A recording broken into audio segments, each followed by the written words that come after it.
Buen día, les damos la bienvenida a nuestro proyecto, cuyo tema es Injerencia de las religiones católica, romana y evangélica en el distrito de Guapiles a través de los últimos 5 años. Este podcast es dirigido por los estudiantes Noelia Calvo, Brandon Rojas y Mauro Ceravali. Esperamos que lo disfruten.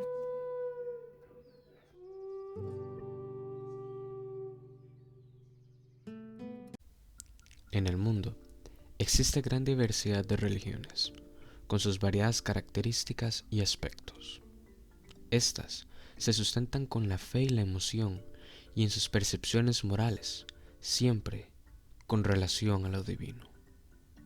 Al compartir cada religión distintas creencias en su entorno, se han generado, a lo largo de sus historias, diversos conflictos. La religión católica es un claro ejemplo de ello. Nació como una tradición oral a partir del testimonio de Jesús de Nazaret. Diversas personas antes y después del testimonio escribieron esta historia, ya sea por ser testigos o encomendados de Dios. El resultado, la Biblia o la Santa Escritura. Los católicos solían apegarse estrictamente a sus relatos y a la interpretación que el Papa de turno les diera, generando así complejas redes sociales y conflictos fundamentados en las escrituras. Estos últimos se pueden ver, por ejemplo, en el caso de las cruzadas, que en grandes rasgos fue una lucha entre los católicos romanos y los musulmanes por sus diferencias ideológicas y de creencias. Estos conflictos religiosos continuaron conforme la historia humana se desarrollaba, con puntos de inflexión importantes, entre los cuales destaca la Reforma Protestante. Esta fue el resultado de un movimiento político-social en contra de la opresión feudalista y católica ocurriendo en Alemania, para después desplazarse alrededor del mundo con distintas variantes. Resalta el nombre de Martín Lutero como pionero del movimiento. El protestantismo evolucionó durante 500 años en creencias y distintas formas de organizarse, ocasionando nuevas instituciones religiosas. Cada institución puede clasificarse en grandes corrientes llamadas denominaciones. Entre las denominaciones más importantes se encuentran el luteranismo, caracterizado por su fiel seguimiento a Martín Lutero, fraile católico alemán que impulsó la Reforma Protestante. Estaba en contra de ciertas prácticas católicas, intenta reformar la Iglesia redactando las 85 tesis en las puertas de la Iglesia en Wittenberg. El luteranismo se basa en estas tesis. El anglicanismo, su origen se remonta al Reino Unido cuando el rey Henry VIII se quería divorciar de Catalina de Aragón, pues ésta no podía engendrar un heredero al trono, provocando una eventual revuelta. El Papa rechazó la idea, por lo que el rey abandonó la religión e instauró el anglicanismo, siendo su fe materializada en la Biblia, reconociendo a los obispos, sacerdotes y diáconos. El presbiterianismo presenta una fuerte influencia del calvinismo, se caracteriza por la gerontocracia que maneja, denominando a los ancianos presbíteros. El metodismo se caracteriza por el canto de himnos, la predicación a la Biblia y los sacramentos de la Eucaristía y el bautismo. Tiene su origen en el anglicanismo del siglo XVIII. Su fundador fue John Wesley. El pentecostalismo tiene su origen en 1904. Se popularizó después del avivamiento de la calle Azusa, cuando varias personas fueron bautizadas por el Espíritu Santo y pudieron hablar en lenguas. De sus principales actores destacamos a Martin Luther King, un pastor activista que realizó grandes movimientos en contra del racismo en Estados Unidos. Comenzando los años 1900, esas corrientes religiosas comenzaron a llegar a América a través de olas de misioneros. Eran constantemente atacados por parte de la Iglesia Católica Romana, pues esta argumentaba que no eran una institución unificada, como si lo eran. En 1916, los misioneros se reúnen en Panamá, donde acuerdan denominarse como evangélicos, mostrando unidad y contraargumentando la persecución católica contra toda aquella expresión religiosa ajena al catolicismo. En Costa Rica, la religión católica romana se profesa desde la época colonial. Su influencia fue aplastante hasta los últimos 100 años, que, después de varias reformas, esta perdió poder, abriendo paso a las corrientes evangélicas, que rápidamente se expandieron por todo el territorio nacional. Durante las últimas 2 décadas, la injerencia religiosa no se mostraba fuerte ni constante, se resumía a la cotidianidad espiritual. No es sino hasta 2018 donde todo cambia. Pero para comprender esto, Tenemos que devolvernos en el tiempo. Año 1961. Se funda el partido político Alianza Nacional Cristiana, que participa en elecciones por primera vez en 1982. Nunca pudo tener diputados, por lo que fue adherido al Partido Movimiento Libertario en 2006. No obstante, lo importante de este partido es que de este, en 1998, surgió el Partido Renovación Costarricense, que sí logró un diputado, Orozco, y posteriormente Carlos Ardaño. Este último tuvo una discusión con Orozco, pues este no le quiso ceder el curul, por lo que abandonó el partido y fundó Restauración Nacional. Restauración Nacional consiguió un diputado en el 2006, el pastor Goyón Macei. En el 2013 se logra inscribir a nivel nacional, presentándose a Carlos Avedaño como candidato a la presidencia y logrando un diputado, Fabricio Alvarado, periodista y cantante de música cristiana.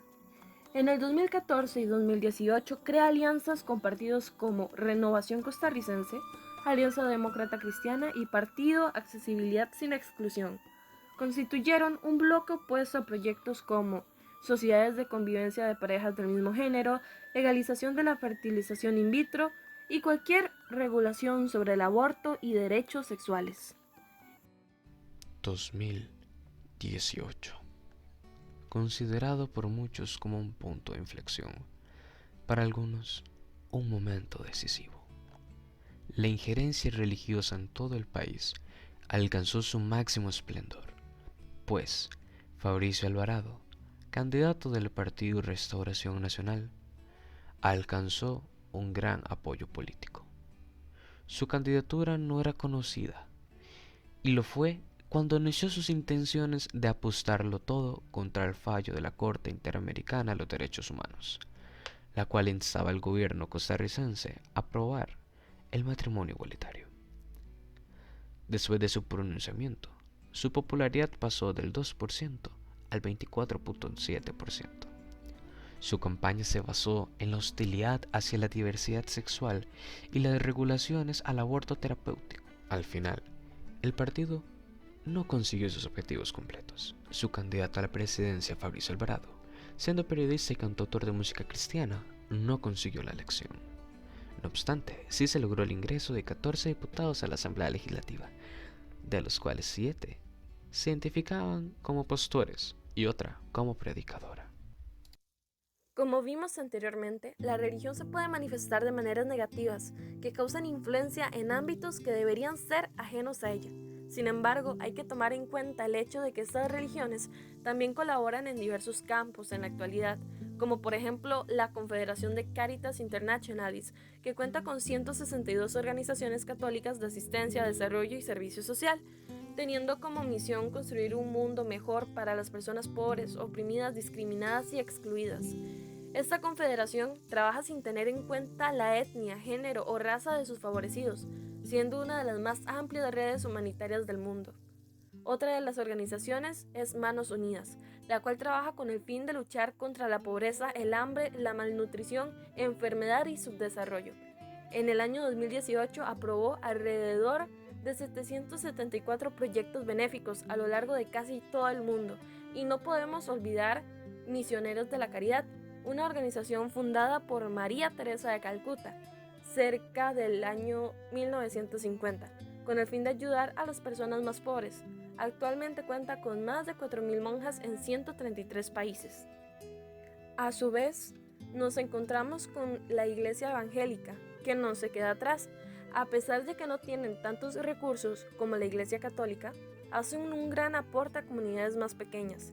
La Iglesia proporciona ayuda casi inmediata ante desastres con alimentos, refugios y otros suministros. También ayudan a crear pozos de agua potable para personas que carecen de este recurso, estableciendo comités locales de agua y capacitaciones sobre la higiene básica. Por otro lado, ofrecen equipo y suministros para personas con discapacidades visuales, sillas de ruedas para discapacitados, productos de alimentos, vacunación y muchos otros servicios. La situación actual de la pandemia ha traído varios movimientos de parte de la Iglesia, la mayoría mandando a la población a respetar las leyes de prevención sanitarias.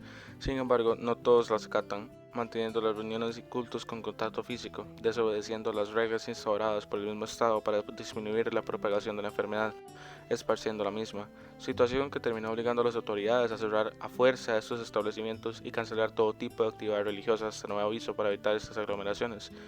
Acontecimiento que sucedió en nuestro país, más específicamente en Pérez Celedón, y ha sucedido en diferentes países de Latinoamérica como México y Chile. Situación que terminó generando disgusto por parte de los creyentes, llegando incluso a tener que someterlos debido a que continuaban asistiendo a pesar de las prohibiciones y el peligro al que se exponían.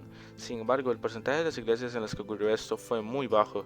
La mayoría se limitó a esperar las noticias del gobierno y utilizar otros métodos como Zoom, videos cada 7 días o incluso transmisiones en directo para mantener los cultos y ayudar tanto emocional como espiritualmente a sus feligreses. En esta época se dio un acontecimiento bastante peculiar por parte de la Iglesia Católica llamado el vuelo de la Virgen de los Ángeles, el cual radica en el transporte de la Virgen de los Ángeles por todo el territorio costarricense para inspirar esperanza en los creyentes católicos. Sin embargo, muchas personas estaban en desacuerdo con esta acción, siendo un gran ejemplo el exdiputado Vladimir de la Cruz, el cual criticó el evento y lo considera un elemento distractor ante la situación actual del país. Teniendo en cuenta la problemática, la cual consiste en cómo la presencia religiosa puede llegar a influenciar en eventos históricos que terminen afectando al país, como lo hemos estado hablando hasta el momento, históricamente la Iglesia ha estado presente desde muy temprano en la humanidad, teniendo un papel principal a lo largo del tiempo en varios eventos, como por ejemplo las cruzadas, la peste negra y muchos otros donde la Iglesia se consideraba el Estado y eran los que regían las leyes, lo cual se sigue observando en la actualidad en mucha menor medida. Un ejemplo de ello es nuestro país, donde la presencia de creyentes es muy alta y ha tenido influencia en las elecciones del año 2018, donde la religión intercedió en la política nacional, lo que permitió a Fabricio Alvarado llegar a segunda ronda electoral, tras prometer sacar al país de la Corte Internacional de Derechos Humanos. En las críticas y protestas en contra de los planes de estudio de sexualidad efectiva, lo cual generó muchas pérdidas económicas y la cancelación del programa de estudios del 2018, entre otros factores, y los antes mencionados fueron menos presenciados en la actual situación pandémica, en el comportamiento de las personas, en las costumbres y en muchas otras áreas. Por tanto, las religiones católica, romana y evangélica han tenido una injerencia inmensa desde su creación, pasando por variedad de altibajos y fomentando su ideología y forma de pensar en las personas. Por tanto, las religiones católica, romana y evangélica han tenido una injerencia inmensa desde su creación, pasando por variedad de altibajos y fomentando su ideología y forma de pensar en las personas. A través del tiempo, ambas han tenido momentos nocivos, pero también en los que han ayudado de gran manera a la humanidad, recalcando los valores y fomentándolos, sin mencionar la inmensidad de instituciones de ayuda social que éstas han fundado. Teniendo todo esto en cuenta, la Iglesia tiene y tendrá influencia sobre el comportamiento, las costumbres, la forma de pensar en la educación y en muchas otras áreas. Después de todo lo mencionado, ¿es la influencia de la Iglesia positiva o por el contrario negativa?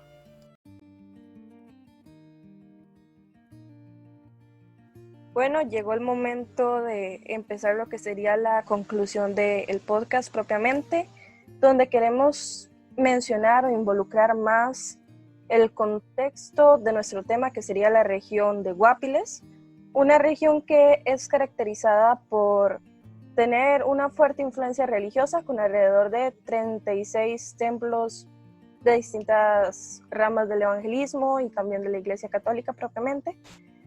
A su vez, queremos comentar y englobar un poco la situación pandémica actual en el sector de Guapiles, así que les dejo a mi compañero Brandon hablando sobre el tema. Bueno, muchas gracias. Con respecto a las religiones, la presencia o el accionar religioso ha sido muy polifacético, digámoslo, y también bipolar. ¿Por qué? Porque por una parte tenemos iglesias que han acatado al pie de la letra las medidas impuestas por el Ministerio de Salud para con la pandemia, y otras que pues su reacción no ha sido la más apropiada, llevando a acción policial y reacciones, perjudiciales, bochinches dirían por ahí coloquialmente, policías heridos. Pero son casos muy puntuales, por lo tanto no podríamos afirmar que todas las iglesias estén actuando así. El actuar de la Iglesia Católica es mínimo, realmente no se escucha nada de ella. Acata las medidas, sus misas son virtuales. Se dio el caso muy curioso de una iglesia que cuando se anunció que se iba a volver, se iba a dar la fase 3 de la reapertura, congregó a muchos, pero muchos miembros de la iglesia, más de 50, a limpiar el templo, rompiendo así desde el primer día que se anunció que se iban a volver las medidas sanitarias. Y mucha gente lo observó. Serán más de 50 personas con niños, adultos mayores, limpiando el templo, y curiosamente todo esto sucedió enfrente de la fiscalía. La fiscalía no, la guardia pública, y no actuaron. Pero en términos generales, el actuar de las iglesias ha sido positivo. ¿Cómo es positivo? Pues colaboran, no dando víveres, no aportando dinero, algunos sí, pero más que todo acatando las medidas impuestas por el Ministerio de Salud y de algún de otro modo dándole consuelo a la gente y recomendándole que se queden en sus casas. Claramente existen excepciones, pero se puede decir que el trabajo que están haciendo es positivo. No, y en realidad se ve bastante reflejado, incluso desde la vida personal. Uno observa que muchas personas se sienten más tranquilas, qué sé yo, después de ver la misa por los diferentes medios, se sienten más acompañadas espiritualmente y consideran que esto es favorable para superar la pandemia. Es una forma de salir de ese estrés mediante la fe. Entonces sí ayuda tanto de manera espiritual y apoyando a las personas a que sigan en sus casas constantemente. Yo tengo un comentario que es muy interesante, por cierto, que es la injerencia de al menos de las religiones o de las iglesias evangélicas, pero a la inversa. ¿Qué quiero decir con esto? Que actualmente muchas iglesias están pasando por malos momentos económicos. ¿Por qué? Porque la gente no se está congregando y no se está dándose el espacio en el cual ellos ofrendaban o pagaban el diezmo o daban el dinero que ellos acostumbraran a dar. Y muchas están pasando por momentos críticos, se están endeudando y no están logrando ser sostenibles. ¿Y por qué a la inversa? Porque antes todo ese dinero provenía de las personas que asistían, entonces había un impacto. No estoy diciendo que sea negativo ni positivo, pero había un impacto, existía. ¿Por qué? Porque las personas pagaban y ahora ellas se están viendo afectadas por la distancia. Eso es otro ejemplo de cómo ha cambiado la dinámica tanto social como económica gracias a un acontecimiento como una pandemia. Sí, propiamente la Iglesia Católica es una que constantemente en todos los cultos, por decirlo así, hace la petición de la ofrenda. Esto para mantener los templos y a su vez como un tipo salario, pero no salario para ya propiamente los padres, obispos y demás. Y sí, propiamente se han visto excluidos de este dinero, por lo que sí han tenido que reducir jornadas, prácticamente algunos reducieron su horario al más de 50%. Además de que ya no tienen propiamente la necesidad de hacer las diferentes congregaciones a cada uno de los templos de las regiones. Bueno, por parte de, digamos, una familia evangélica que sería como la mía, yo que he ido a los cultos, pues técnicamente ellos no actúan de la misma manera que una misa, digamos, no se plantea como una ofrenda, sino como algo más bíblico llamado diezmo, que yo supongo que pues la mayoría conoce. Uh-huh. Ellos pagan el 10% de lo que suelen ganar mensualmente o de su ingreso económico, y se supone que de manera espiritual Dios les ayuda pues a futuro en su economía familiar y en general en su trabajo y demás. Entonces sí, de esta manera no es tan similar como la Iglesia Católica, pero sí tiene sus ápices similares. Un dato curioso y que llega a ser cruel a la vez es que muchas personas, o la mayoría, o una gran mayoría de las personas que asisten a cultos, específicamente evangélicos, son de escasos recursos. y allí tenían un medio para socializar con personas ya sea de distintos estratos sociales y distintos grupos etarios, y se relacionaban de alguna u otra manera.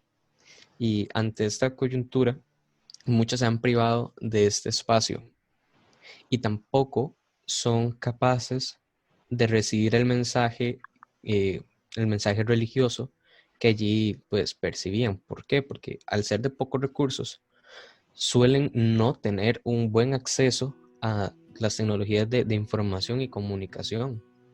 Entonces se privan del espacio de socialización y de ese enriquecimiento religioso que ellos están recibiendo. Entonces, por una parte, hay personas que la están pasando bien, se sienten más cómodos recibiendo la misa virtualmente. Otros han perdido un gran espacio donde podían cambiar, porque, por ejemplo, hay muchos casos, y yo soy consciente y soy testigo de ello, de personas que quizá su contexto social y personal no era el ideal, y llegaron a alguna iglesia, principalmente evangélica, y al relacionarse con personas distintas que pensaban distinto, cambiaron bastante.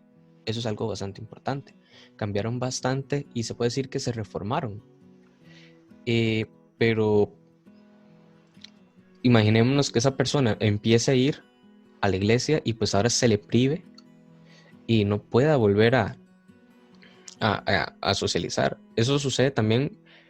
Y tengo un caso que conozco de una persona que recién logró entrar a la universidad y fue 2 días y no pudo volver y no pudo seguirla pagando. Y ahora volvió a trabajar en las calles y bueno, es una lástima y eso está sucediendo ahorita y no podemos hacer nada al respecto. Es terrible, y no solo las personas de bajos recursos, sino también la gente mayor.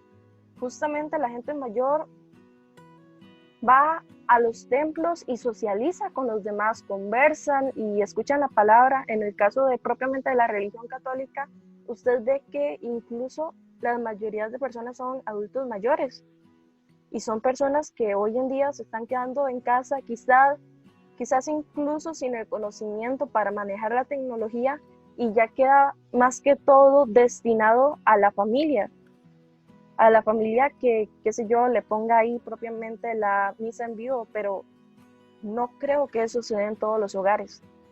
Y eso genera ansiedad.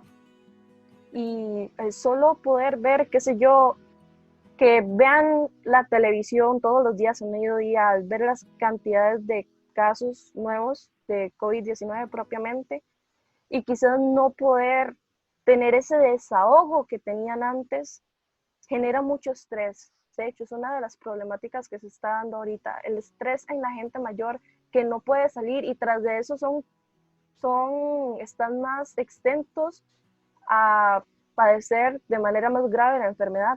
Definitivamente no deben salir.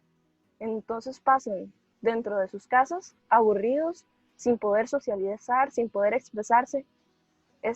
Estamos en una situación bastante desagradable en muchos ámbitos. Sí, el hecho, bueno, la incertidumbre que pueden llegar a sentir estas personas por no tener o no saber cuándo puede que vuelvan a la iglesia o etcétera, pues les va a generar aún más ansiedad y aún más estrés. Entonces, pues termina complicándose mucho. De hecho, hablando del tema del estrés, ya anteriormente mencioné que algunas iglesias están colaborando en ese aspecto, en el desahogo emocional de las personas, pero también soy consciente de otras iglesias en Guapiles que tienen fuertes campañas de desinformación y le brindan a su audiencia percepciones falsas, sin criterio y sin fundamento, confundiendo y estresando más a sus seguidores. Y eso también es un tema muy peligroso y muy importante, porque a la vez están incentivando discriminación, tanto de distintas etnias, distintas sexualidades, y eso por ahí es muy preocupante porque las personas desde sus casas están desarrollando ideas adversas desde fundamentos sumamente refutables, sin ningún tipo de fundamento científico, y bueno, y eso puede conllevar a cosas bastante graves en el futuro cuando retornemos a nuestra realidad o a la nueva realidad. No, y ahora con las redes sociales, ahora la desinformación está a cada hora del día. Estamos en un momento de mucho criterio y de manejar a las personas que quizás no tienen ese criterio a las redes sociales. Y no, de hecho yo me tomé la libertad de esos últimos días para efectos de este conversatorio y asistir varias de las videoconferencias de una iglesia en especial y escuchar los discursos que los pastores daban. Y uno de los argumentos que ellos estaban dando del por qué los casos habían aumentado era que se habían aprobado la ley a favor o que legalizaba el matrimonio igualitario. Pero, ¿qué tiene que ver esto con lo otro? Bueno, muy sencillo. Que bíblicamente estaba estipulado que los pueblos de Dios nunca iban a ser afectados por ninguna peste, por ninguna pandemia. Y cuando los pueblos dejaban de ser de Dios, estos sí eran afectados. ¿Qué es lo que pasaba? Que Costa Rica, antes de legalizar el matrimonio igualitario, era un pueblo de Dios. Y después de esto se desligó de las creencias religiosas, por lo tanto dejó de ser de Dios y nuestra protección con el manto divino disminuyó, propiciando así una propagación mayor del virus. Y eso, independientemente de sea falso o verdadero, ese mensaje le estaba llegando en ese instante a 70 personas.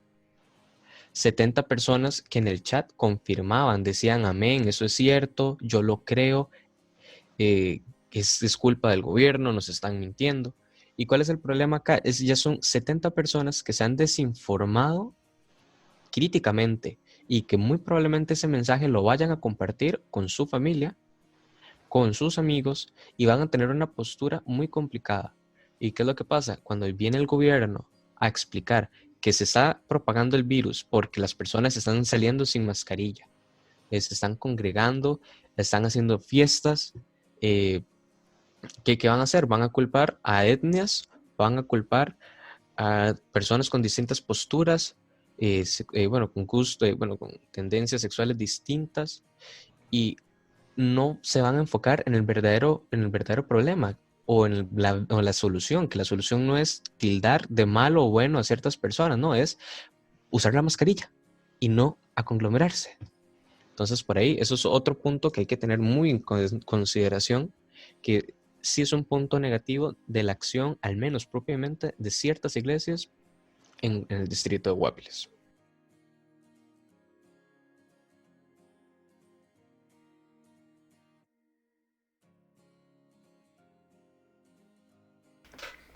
A modo de síntesis, Brandon, como habitante de Guapiles y testigo de estas situaciones, nos comentaba cómo el accionar de las religiones conforme a la situación pandémica en Guapiles había sido muy polifacético, ya que parte de las iglesias siguieron las medidas sanitarias, sin embargo otras no han tenido una muy buena reacción, siendo esos últimos casos muy puntuales. Otra situación que se está dando en las iglesias evangélicas es que muchas de ellas están mal económicamente debido a la carencia de ofrenda o diezmo, ya que al no congregarse no se da este lapso de ofrendar. Muchas familias, al ser de pocos recursos, han perdido un gran espacio donde se enriquecían de diferentes maneras y socializaban, situación que también sucede con adultos mayores llegando a generar ansiedad. De esta manera concluimos este podcast. Muchas gracias a todas las personas que han estado presentes en este proceso y al mismo tiempo a las personas que están escuchando y analizando esto. Un saludo y aquí nos retiramos.